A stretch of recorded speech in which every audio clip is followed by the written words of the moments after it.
Zazalar bugün Türkiye'nin doğu ve iç bölgelerine dağılmış, Avrupa'da güçlü bir diasporaya sahip, nüfusu birkaç milyonu bulan ve dili UNESCO'ya göre tehlike altında olan kadim bir halktır. Bu videoda nerede yaşıyorlar, kaç kişiler, gelecekten ne bekliyorlar?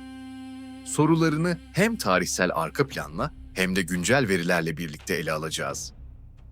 Giriş. Bir halkı. Haritadan ve zamandan okumak.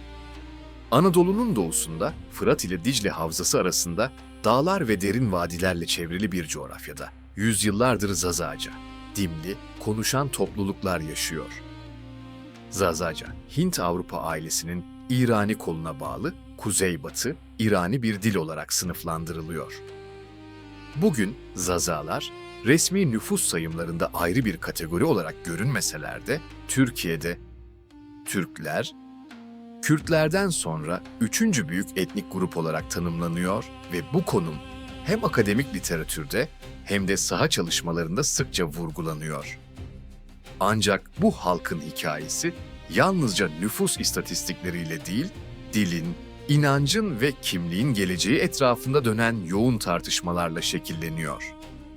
Zazaların coğrafi kalbi.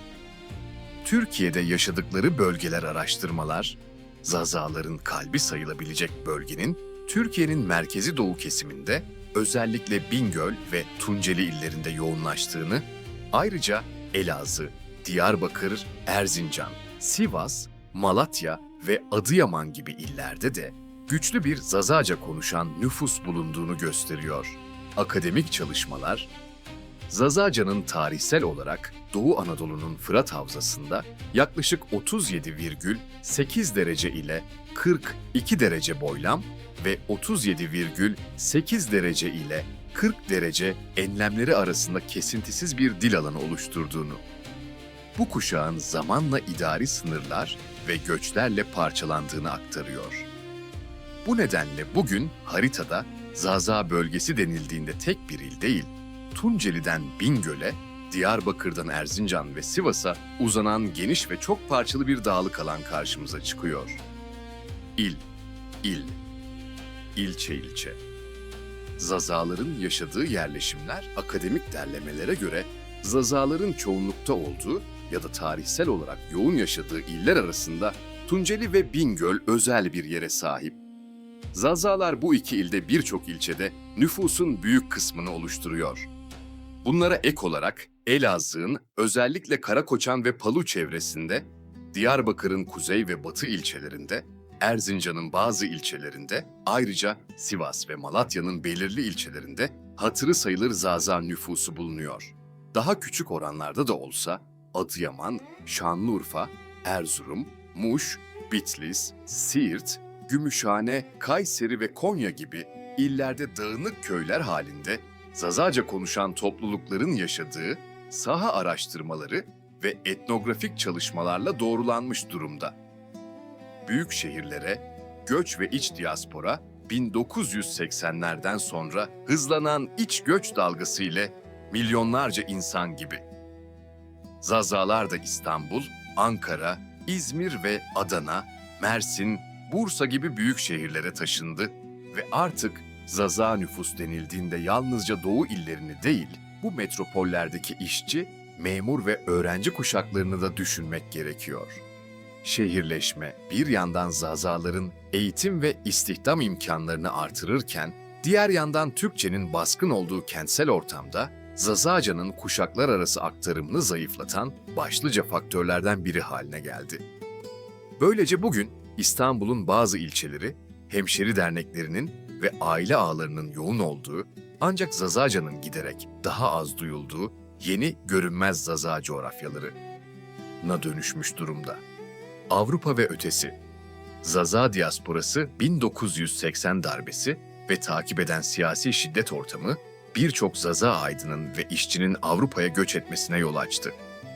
Zaza diasporasının en büyük kısmı bugün hala Almanya'da yaşıyor. Akademik tahminler, Avrupa'da özellikle Almanya, Fransa, Avusturya, İsveç, İsviçre ve Hollanda'da yaşayan Zaza kökenli nüfusun yaklaşık yarım milyon civarında olduğunu ve bu toplulukların hem politik hem kültürel açıdan oldukça aktif olduğunu ortaya koyuyor. Ayrıca bazı kaynaklar, Sovyet dönemi sürgün ve yerleştirme politikaları nedeniyle Orta Asya'da, özellikle Kazakistan'da da 10 binler düzeyinde Zaza nüfus bulunduğunu belirterek, Zaza hikayesinin Türkiye sınırlarını aşan daha geniş bir coğrafyaya yayıldığını vurguluyor. Mezhepsel çeşitlilik, Alevi ve Sünni Zazalar. Sosyolojik çalışmalar, Zazaların neredeyse tamamının Müslüman olduğunu ancak mezhep açısından Alevi, Hanefi Sünni ve Şafii Sünni kollarına ayrıldığını, bu farklılığın da kimlik algısında belirleyici rol oynadığını gösteriyor. Tunceli, Erzincan ve Sivas hattı ile Gümüşhane ve bazı Kuzeydoğu bölgelerinde ağırlıklı olarak Alevi Zazalar yaşarken, Güneydoğu'daki kimi ilçelerde Hanefi ve Şafii Sünni. Zaza toplulukları daha yoğun. Bu tablo dil birliğinin içinde inanç çeşitliliğinin nasıl iç içe geçtiğini ortaya koyuyor. Türkiye'deki etnik gruplar arasında en yüksek Alevi oranına sahip topluluklardan birinin Zazalar olduğu vurgulanıyor ve bu durum Zazaca ile Alevi inanç pratikleri arasındaki sıkı bağ nedeniyle dil kaybının aynı zamanda inanç aktarımını da tehdit ettiği şeklinde yorumlanıyor. Kaç kişiler? Nüfus tartışmaları ve konda verisi.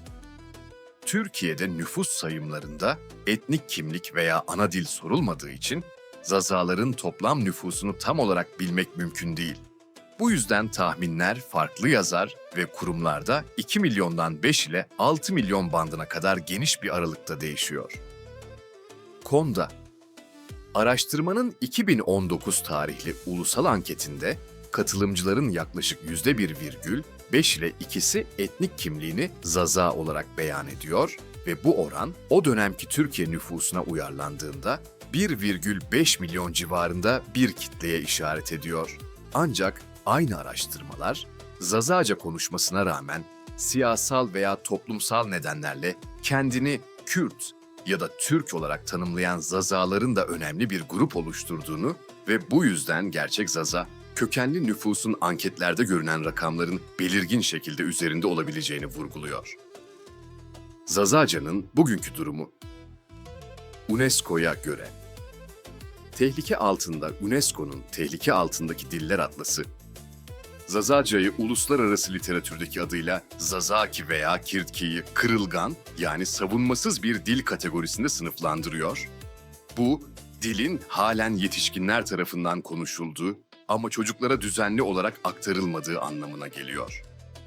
Dilbilimsel çalışmalar, özellikle şehirleşmiş ve göç etmiş Zaza ailelerde, çocukların büyük kısmının artık Türkçeyi ana iletişim dili olarak benimsediğini, genç kuşaklarda Zazaca anlama düzeyinin bile hızla düştüğünü ve bazı bölgelerde 30 yaş altı kuşakların dili neredeyse hiç kullanmadığını ortaya koyuyor. Araştırmacılar, bu eğilim tersine çevrilmezse, Zazaca'nın birkaç 10 yıl içinde günlük hayattan büyük ölçüde çekilerek sembolik ve törensel alanlara sıkışabileceği, hatta uzun vadede ölü dil statüsüne sürüklenebileceği uyarısında bulunuyor. Dilin geri çekilmesinin nedenleri makale ve saha çalışmaları, Zazaca'nın gerilemesinin arkasında birkaç temel faktör olduğunu gösteriyor. Tarihsel yasaklar ve baskıcı dil politikaları, köyden kente ve yurt dışına göç, eğitimde ve resmi alanda Türkçenin mutlak hakimiyeti ve aile içinde dil kullanımının zayıflaması bunların başında geliyor.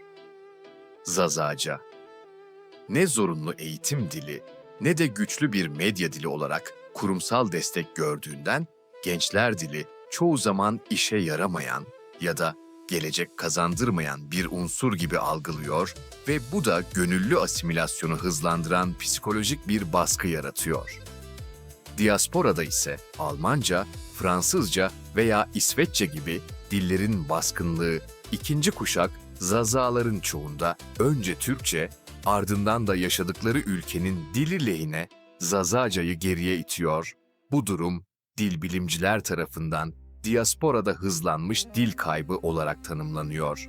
Eğitim ve akademi, seçmeli dersler ve üniversite bölümleri 2010'lu yıllarla birlikte Türkiye'de yaşayan diller ve lehçeler başlığı altında Zazaca'nın ortaokullarda seçmeli ders olarak okutulması, devlet okulları içinde Zazaca'ya tanınan en görünür yollardan biri oldu. Bu uygulama Bingöl ve çevresinde binlerce öğrencinin Zazaca'yı ders olarak seçmesine imkan verdi.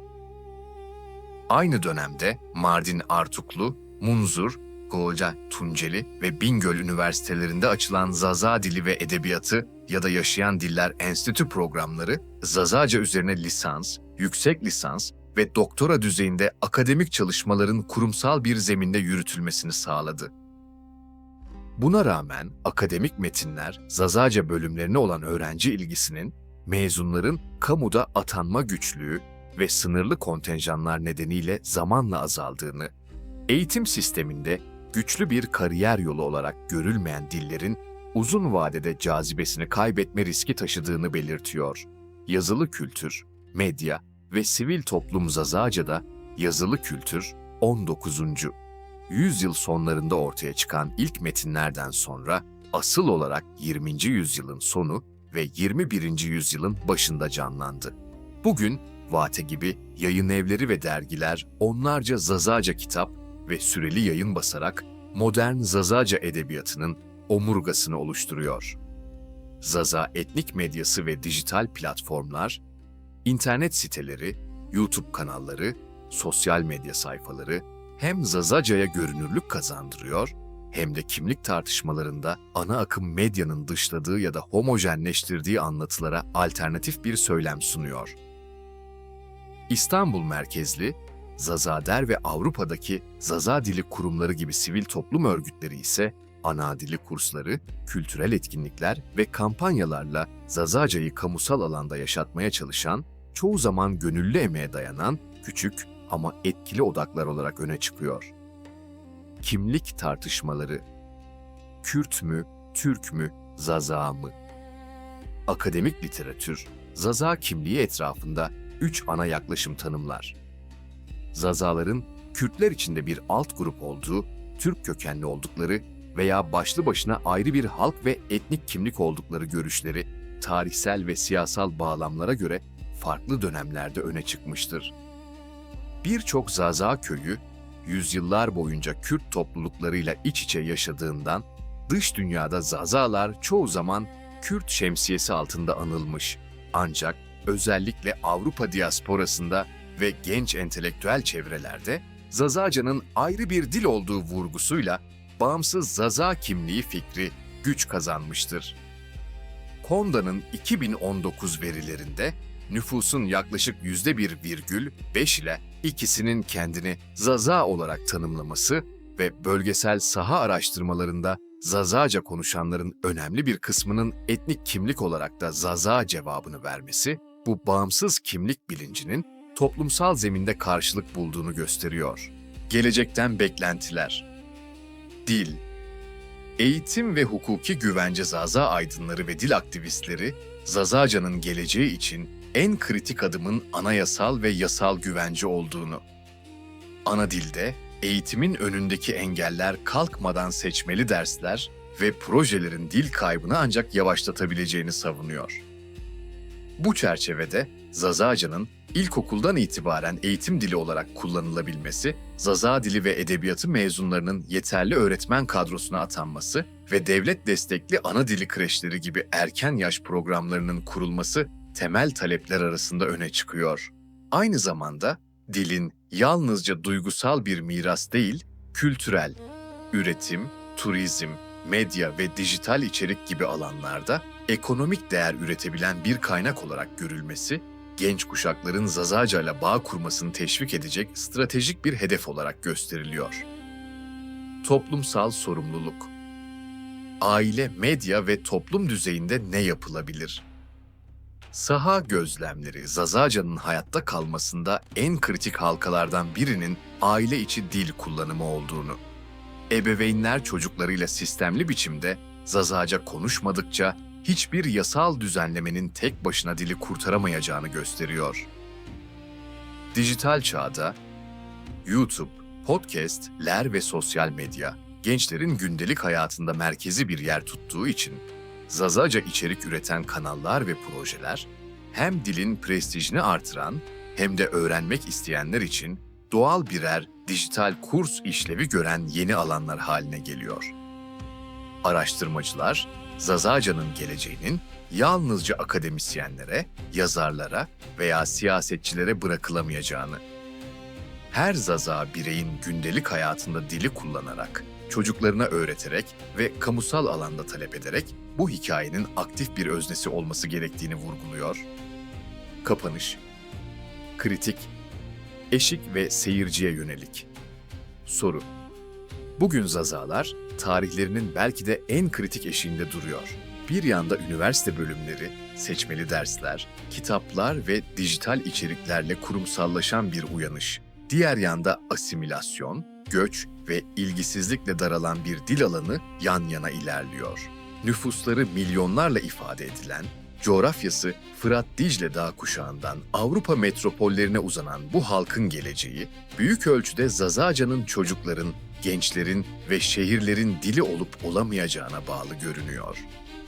Şimdi soru şu, bu videoyu izleyen sen bir Zaza olsan da olmasan da bu dilin ve kültürün önümüzdeki 30 ile 40 yıl içinde nasıl bir kaderle karşılaşacağına seyirci mi kalacaksın, yoksa en azından bir kelime, bir cümle, bir video veya bir kitapla bu hikayeye dahil olmayı seçecek misin?